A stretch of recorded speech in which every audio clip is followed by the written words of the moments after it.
नमस्कार शेतकरी बांधवांनो, कृषी साथीमध्ये आपल्या सगळ्यांचं मनापासून स्वागत आहे. आज आपण एका अशा विषयावर बोलणार आहोत ज्याने सोशल मीडियावर आणि गावागावातल्या पारावर अक्षरशः धुमाकूळ घातलाय. हो, व्हॉट्सअपवर फिरणारे व्हिडिओज, फेसबुकवरच्या पोस्ट्स, सगळीकडे एकच चर्चा आहे: शेतीत दारूचा वापर. काही जणांतर छातीठोकपणे सांगतायत की हे पिकांसाठी अमृत आहे. एका फवारणीत पीक असं काही तरारून येतं की बघतच राहावं. पण दुसरीकडे काही जाणकार शेतकरी आणि शास्त्रज्ञ मात्र याला पिकासाठी गोड विष म्हणत आहेत. मग खरं काय आणि खोटं काय?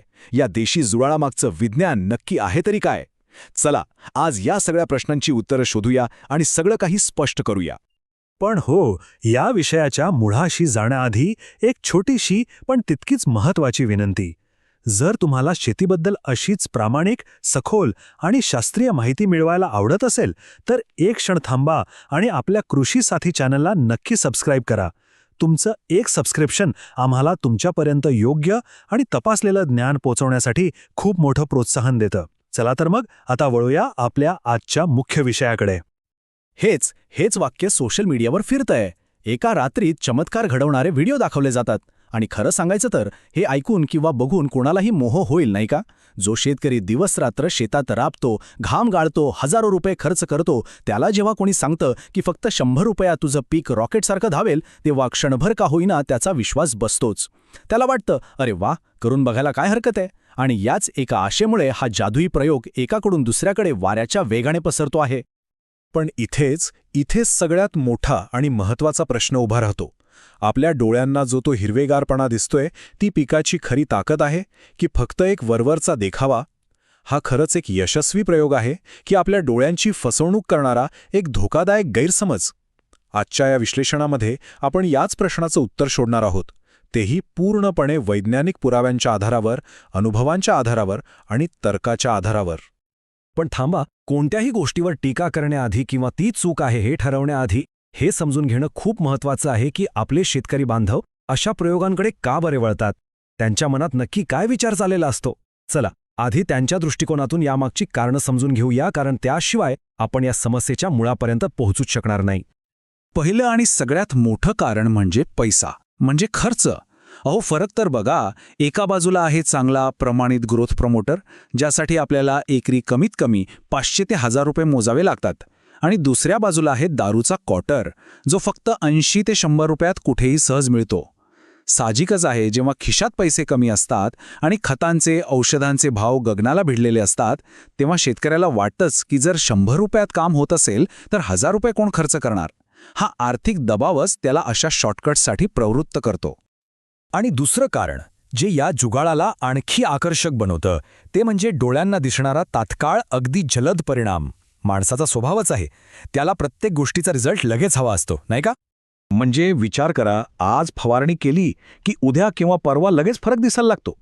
फक्त 24 ते 48 तासात पिकावर एक वेगळीच चमक येते, ते एकदम गडद, पोपटी हिरवं दिसू लागतं. हा जो जादुई बदल आहे, तो बघून शेतकऱ्याचा विश्वास बसतो की आपला प्रयोग यशस्वी झाला. मग काय, एकाला बघून दुसरा, दुसऱ्याला बघून तिसरं, असं करत करत संपूर्ण गावात ही गोष्ट पसरते की अरे, त्याने दारू मारली आणि त्याचं पीक बघ कसं डोलतंय. पण मित्रांनो, एक जुनी आणि अनुभवाची म्हण आहे, जे दिसतं ते नेहमीच खरं नसतं. आणि ही म्हण इथे अगदी तंतोतंत लागू पडते. आता आपण त्या वरवरच्या हिरवेपणाच्या आत डोकावून पाहणार आहोत. आपण हे समजून घेऊया की तो चमकदार हिरवा रंग हा पिकाच्या आरोग्याचा संकेत आहे की आतून लागलेल्या धोक्याच्या घंटेचा आवाज. चला, त्यामागचं विज्ञान सोप्या भाषेत समजून घेऊया. चला तर मग या प्रयोगाचं पूर्ण पोस्टमॉर्टेम करूया. आपण आता हे जाणून घेऊया की दारूचा एक थेंब जेव्हा पिकाच्या पानावर पडतो आणि त्याच्या आत जातो, तेव्हा आतमध्ये नक्की कोणती रासायनिक प्रक्रिया घडते, कोणती उलथापालथ होते. बघा, दारू कोणतीही असो, देशी असो वा विदेशी, त्यातला मुख्य घटक असतो इथाइल अल्कोहॉल. आणि एक गोष्ट कायमची लक्षात ठेवा, अल्कोहॉलमध्ये पिकाच्या वाढीसाठी आवश्यक असलेलं एकही पोषक तत्व नसतं. ना नत्र, ना स्फुरद, ना पालाश, काहीही नाही. ते एक द्रावक आहे, म्हणजे एखादी गोष्ट विरघळवणारा पदार्थ. त्याचं काम पोषण देण्याचं नाही, तर पिकाला एक जबरदस्त धक्का, एक शॉक देण्याचं आहे. जेव्हा पिकावर दारूची फवारणी होते तेव्हा प्रामुख्याने 3 गोष्टी घडतात. पहिलं, वनस्पतीला अक्षरशः शॉक लागतो. ती प्रचंड तणावाखाली येते आणि तिला वाटतं की आपल्यावर काहीतरी संकट आलं आहे. मग स्वतःला वाचवण्यासाठी ती मुळामधून वेगाने पाणी आणि अन्न खेचायला सुरुवात करते. दुसरं, पानांवर असलेली हजारो लहान छिद्र, ज्यांना आपण पर्णरंध्र म्हणजे स्टोमॅटा म्हणतो, ती जबरदस्तीने उघडली जातात. जसं काही आपण भीतीने जोरजोरात श्वास घेतो ना, तसंच कायसं. ही छिद्र उघडल्यामुळे कार्बन डायऑक्साईड जास्त आत येतो आणि प्रकाश संश्लेषणाचा वेग क्षणभर वाढतो. यामुळेच पानं आपल्याला एकदम हिरवीगार दिसतात. आणि तिसरं म्हणजे अल्कोहोल द्रावक असल्यामुळे पानांवर जमलेली धूळ आणि इतर कण साफ होतात, ज्यामुळे पानांवर सूर्यप्रकाश जास्त पडतो. ही उपमा या प्रयोगाचं सगळं सत्य सांगून जाते. हो, या स्लाइडवर जे लिहिलं आहे तेच या सगळ्या प्रयोगाचं सार आहे. आपण दारू फवारून पिकाला अन्न दिलेलं नाहीये, त्याला ताकद दिलेली नाहीये. आपण फक्त एका भुकेल्या घोड्याला चारा न देता त्याला चाबकाने फोडून काढला आहे. चाबकाच्या भीतीने तो घोडा आपली सगळी शक्ती एकवटून काही वेळ वेगाने धावेलही, पण त्याचं शरीर आतून पोखरत जाईल आणि शेवटी तो रस्त्यातच कोसळून पडेल. दारू पिकाचं तेच हाल करते. ही खरी वाढ नाही, ही एक तात्पुरती धोकादायक सूज आहे. आता दुसऱ्या दाव्याकडे येऊया. अनेक जण असेही म्हणतात की दारू फवारल्याने किडे मरतात आणि रोगराई दूर पडते. बरं, या दाव्यात किती तथ्य आहे? चला तेही तपासूया. हो, हे काही प्रमाणात खरं आहे की अल्कोहोलच्या तीव्र वासामुळे काही किडे जसं की मावा किंवा तुडतुडे काही तासांसाठी दूर पडतात, पण जसा वास संपतो तसे ते परत येतातच. पण खरा धोका पुढे आहे. यातलं सगळ्यात मोठं नुकसान हे आहे की दारू हे ओळखत नाही की कोणता किडा शत्रू आहे आणि कोणता मित्र. ते मधमाशी, मित्रबुरशी, लेडीबग बीटल यांसारख्या आपल्या मित्र कीटकांनाही मारून टाकतं, ज्यांच्याशिवाय परागीभवन आणि उत्पादन दोन्ही अशक्य आहे. म्हणजे आपण आपल्याच पायावर कुऱ्हाड वारून घेत आहोत. आपण तात्पुरत्या फायद्यासाठी आपल्या शेतीचं दीर्घकालीन, कधीही न भरून येणारं नुकसान करत आहोत.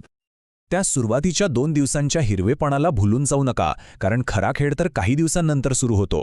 आता आपण बघूया की या प्रयोगाचे आपल्या पिकावर आणि सर्वात महत्त्वाचं म्हणजे आपल्या जमिनीवर काय भयंकर आणि दूरगामी परिणाम होतात. ही स्लाइड बघा, यातला फरक अगदी आरशासारखा स्पष्ट दिसतोय. दुसऱ्या दिवशी जे पीक आपल्याला हिरवंगार आणि चमकदार दिसत होतं, तेच पीक 8-10 दिवसांनी आतून पोखरल्यासारखं पिवळं पडायला लागतं. पानांमधला ताजेपणा निघून जातो, ती निस्तेज दिसू लागतात. पिकाची वाढ तर पूर्णपणे थांबते आणि ते कमजोर होऊन माना टाकतं. आणि हे नुकसान फक्त पिकांपुरतं मर्यादित नाहीये, ते त्याहून खूप खोलवर जातं. जबरदस्तीने उखडलेली पर्णरंध्र तशीच उघडी राहिल्यामुळे पानातलं पाणी वाफेच्या रूपात वेगाने निघून जातं आणि पीक आतून कोरडं पडतं. फुलांच्या अवस्थेत फवारणी केली तर नाजूक फुलं गळून पडतात आणि उत्पन्नावर थेट परिणाम होतो. वनस्पतीची नैसर्गिक रोगप्रतिकारक शक्ती इतकी कमी होते की ती साध्या रोगांनाही बळी पडते. पण सगळ्यात मोठं नुकसान जमिनीचं होतं. दारूच्या वारंवार वापरामुळे आपल्या जमिनीतील लाखो फायदेशीर सूक्ष्मजीव मरतात, जे आपल्या जमिनीचा जीव आहेत. तेच तर मातीला सुपीक बनवतात. त्यांच्याशिवाय सुपीक जमीन हळूहळू नापीक, मृत होऊ शकते. म्हणजे एक प्रकारे आपण आपल्या शेतीचा पायाच उखडून टाकत आहोत.